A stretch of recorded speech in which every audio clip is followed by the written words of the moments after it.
I'll be honest with you guys. For the past few days, I have not been myself. I am here with Officer Joe. I guess you probably saw the post. I think it's trending right now of how Very Dark Man's website was hacked, or they say they hacked into the websites, and then from the website they now hacked into his bank account and removed 180 million.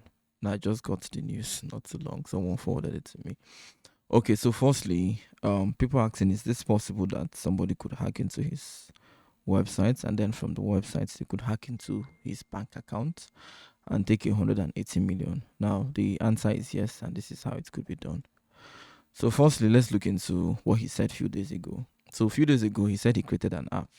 So this app was an Android app, and according to him, whenever SMS comes into this app, that it would show the balance or whatever money was in his NGO. It will show it on the website. So just to show you for context, so it doesn't look like I'm saying things that were not what he said. This post was the one he made here. So I would play it and I would just keep quiet so you can hear him say it from the horse's mouth.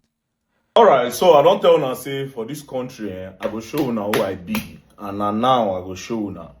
Now, a lot of people say, Very Dark Man is not talking about the NGO money. Very Dark Man is using the NGO money to flex. He's not talking anything about it. While you people were busy criticizing and saying cho, I was busy working on something. And today, it don't finally pay off.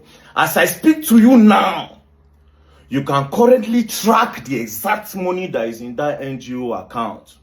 As when I talk, I tell people, say, build me an application so that money will be showing live online. Now, we now did the application and created the website.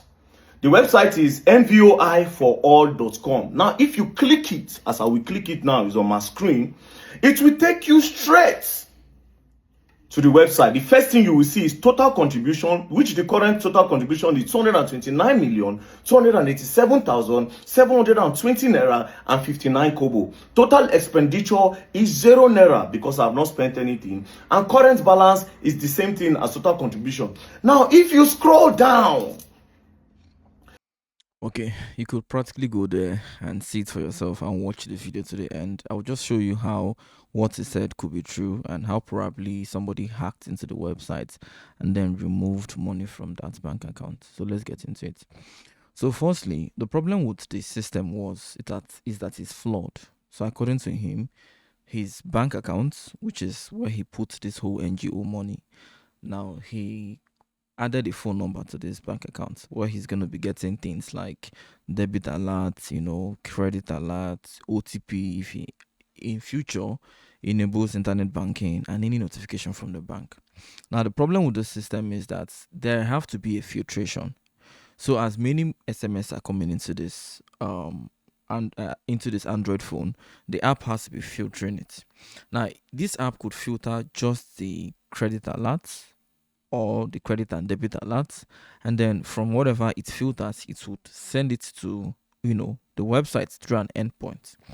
Now if it is filtered on the Android phone, then it's good because the Android app would only send debit or credit alerts. However, if the app was created in such a way that it would filter the debits and credit alerts on the server side, that means instead of filtering it on the app itself, it filters it on Very Dark Man's website server. If that's the case, the problem is that if somebody hacks into that website, they can create an extra script. The script could say, okay, beautiful, you can post the debit and credit alerts on the website, but for any other thing, right, for any other thing like OTP, I want you to filter that OTP specially, and I want you to forward it to this other place.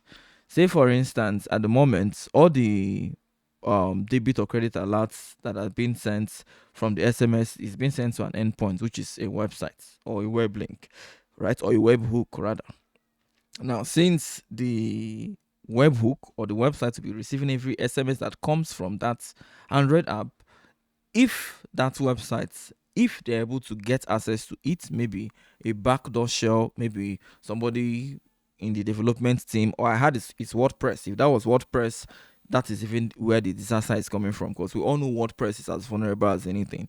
Then if they now used a plugin, which is a free plugin, and maybe the developer who created the site did not check properly, or maybe something is not just right, or the cPanel password was so easy or something. If anybody has access to that web server, they can write a custom PHP scripts, or I think it's PHP, sure. I think they use PHP for that site, and they could write a custom PHP script that would filter, aside that debit or credit, it will filter OTP code. Now, with that OTP code, whoever has written that script can now have access to move out money from that bank account. But for this to happen, Very Dark Man has to go and request for internet banking. So this means he has to go to his bank and tell his bank that he wants internet banking activated. Then with the bank now activate it, and then the SMS will now be dropping on the phone, and then somebody now have to now hack into the website to now be able to see the SMS. Only if the Android doesn't filter it. It will only work only if every SMS that comes to the Android phone is being forwarded that way to his web server. That is the only way that when you hack into the website, you can now see other messages aside that of credit and debit. And then you have to really be able to have access to that website to modify the script and save it. So whenever the SMS lands again on the web server, you can now get a copy to complete the transaction to remove all the money, which is how much again? 180 million from that account. So if he did not request for internet banking, then how did this person initiate a transfer? And even if he requested for internet banking, they need to be able to know the username or password to be able to initiate the transfer, for the OTP to have dropped on his phone before they went back at the other side to be able to intercept it from that their modified filtration system, and then filter the OTP and then complete the transaction. So it's only if the developers who did this for him left backdoors, it was not properly secured, or maybe there's a story we're not being told. But I practically presume, I mean, nobody really knows, except they would actually conduct a forensic on that server. And if that is what he wants, I'm very, very occupied right now, but I could give him a couple of recommendations. So it might not really be the bank, but then if he did not request for internet banking, and then somehow somebody was able to establish internet banking outside his presence, then the bank has questions to answer. So this is my own analysis on the whole cybersecurity thing, if at all. You all can drop your comments on the comment section and tell me if you think this could be what we all think it is, or if this could be some other thing.